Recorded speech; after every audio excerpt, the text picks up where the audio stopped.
नमस्कार। आज हम भारत के उस दिल की यात्रा पर चलेंगे जहां इतिहास की धड़कनें आज भी महसूस होती हैं और ज्ञान की धाराएं बहती हैं। चलिए साथ मिलकर बिहार की एक ऐसी तस्वीर देखते हैं जो शायद पहले कभी न देखी हो। अच्छा, जब कोई बिहार का नाम लेता है तो मन में सबसे पहले क्या आता है? शायद कुछ पुरानी सुनी सुनाई बातें। पर क्या बिहार की कहानी बस इतनी सी है? आइए इसी धारणा से पर्दा उठाते हैं और देखते हैं कि असल में बिहार क्या है। जी हाँ, आज का ये सफ़र हमें बताएगा कि बिहार सिर्फ प्राचीन मंदिरों और यूनिवर्सिटीज़ की ज़मीन ही नहीं, बल्कि यहाँ घने जंगल भी हैं, मॉडर्न शहर भी हैं और ऐसी कहानियाँ भी हैं जो सच में हैरान कर देंगी। तो अपनी इस यात्रा का रास्ता कुछ ऐसा होगा। हम आध्यात्म से शुरुआत करेंगे, फिर इतिहास की गलियों में घूमेंगे, राजधानी पटना की रौनक देखेंगे, प्रकृति के नज़ारों का मजा लेंगे और आखिर में यात्रा के लिए कुछ खास टिप्स पर भी बात करेंगे। चलिए अपनी यात्रा की शुरुआत करते हैं बिहार की आत्मा से। वो आध्यात्मिकता जिसने दुनिया भर के लोगों को यहाँ खींचा है और मन की शांति की राह दिखाई है। हम बात कर रहे हैं बोधगया की। जरा सोचिए, ये वही पवित्र जमीन है जहां एक राजकुमार ने उस बोधि वृक्ष के नीचे बैठकर ज्ञान हासिल किया और वो बुद्ध बन गए।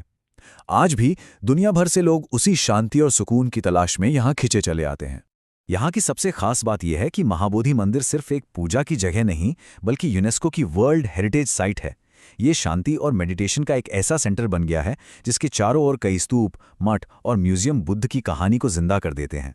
बोधगया के पास ही है पवित्र शहर गया, जहां एक बहुत ही गहरी और भावनात्मक परंपरा निभाई जाती है, पितृ तर्पण। ये एक बहुत पुराना हिंदू अनुष्ठान है जिसकी जड़ें रामायण काल तक जाती हैं।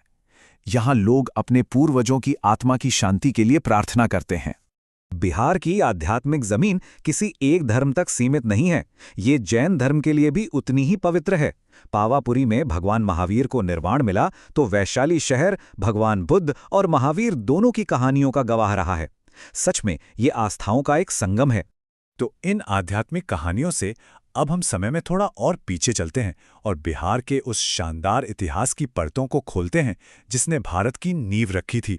ये नंबर सिर्फ एक तारीख नहीं है, ये उस जमाने की शुरुआत है जब बिहार में दुनिया की पहली रेजिडेंशियल यूनिवर्सिटी बनाई गई थी। जी हाँ, हम बात कर रहे हैं नालंदा की।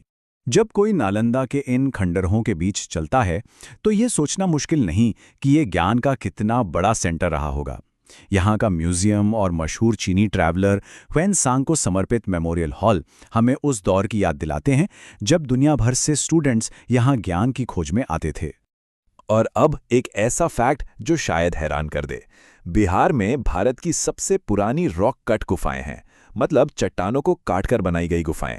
ये हैं बराबर की गुफाएं। इन गुफाओं की कहानी मौर्य सम्राट अशोक के समय से शुरू होती है।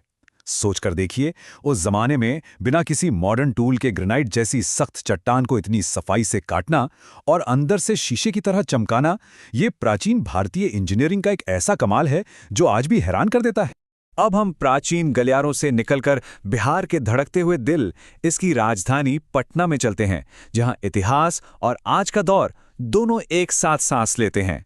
पटना के इस डबल कैरेक्टर को समझना हो तो इसके दो म्यूजियम को देखना चाहिए। एक तरफ है एकदम मॉडर्न बिहार म्यूजियम जो अपने नए डिजाइन से इंप्रेस करता है, तो दूसरी तरफ है पुराना पटना म्यूजियम जिसे लोग प्यार से जादूघर भी कहते हैं, जहां इतिहास की कीमती चीजें आपको पुराने जमाने में ले जाती हैं। पटना में देखने करने के लिए बहुत कुछ है। यहाँ सिखों का सबसे पवित्र स्थान तख्त श्री पटना साहिब है, जहां मन को सुकून मिलता है। ऐतिहासिक गोलघर की चोटी से पूरे शहर का क्या नज़ारा दिखता है, और जेपी गंगा पथ पर डबल डेकर बस में बैठकर गंगा की ठंडी हवा का मजा लेना, वो तो एक अलग ही एक्सपीरियंस है। अब बिहार के उस पहलू की तरफ बढ़ते हैं जिसके बारे में बहुत कम लोग जानते हैं, इसकी कुदरती खूबसूरती और वाइल्ड लाइफ। तो क्या इतिहास की किताबों से बाहर निकलकर बिहार के जंगलों और झीलों की दुनिया में कदम रखने के लिए तैयार हैं? चलिए देखते हैं बिहार का ये अनछुआ पहलू। ये है वाल्मीकि टाइगर रिजर्व, बिहार का इकलौता नेशनल पार्क।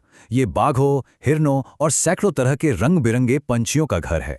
ये उन लोगों के लिए एक जन्नत है जो प्रकृति की शांति और रोमांच की तलाश में हैं।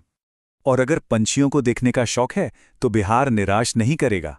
जगतपुर झील, घटोरा वेटलैंड और कांवर झील जैसी जगहें सर्दियों में प्रवासी पंछियों से भर जाती हैं और यहाँ का आसमान उनकी चहचहाहट से गूंज उठता है। तो इतनी सारी जानकारी के बाद अगर बिहार घूमने का प्लान बन रहा है तो ये आखिरी सेक्शन कुछ प्रैक्टिकल टिप्स के बारे में है। सबसे बड़ा सवाल बिहार जाने का सही समय क्या है? ये चार्ट इसे एकदम साफ कर देता है। अक्टूबर से मार्च के बीच का मौसम सबसे बढ़िया होता है, जब बिना गर्मी की चिंता किए आराम से घूमा जा सकता है। शॉर्ट में कहें तो यात्रा के लिए अक्टूबर से मार्च बेस्ट टाइम है। बिहार के लगभग सभी बड़े टूरिस्ट स्पॉट ट्रेन और सड़क से अच्छी तरह कनेक्टेड हैं और हवाई सफर के लिए पटना और गया में एयरपोर्ट्स मौजूद हैं। तो बिहार सिर्फ एक राज्य नहीं है, बल्कि एक अनुभव है। ज्ञान, इतिहास, आध्यात्म और प्रकृति का एक जबरदस्त संगम। ये एक ऐसी जगह है जो हर किसी को अपनी एक कहानी बनाने का मौका देती है। सवाल तो बस यही है कि यहाँ आने वालों की अपनी बिहार की कहानी क्या हो।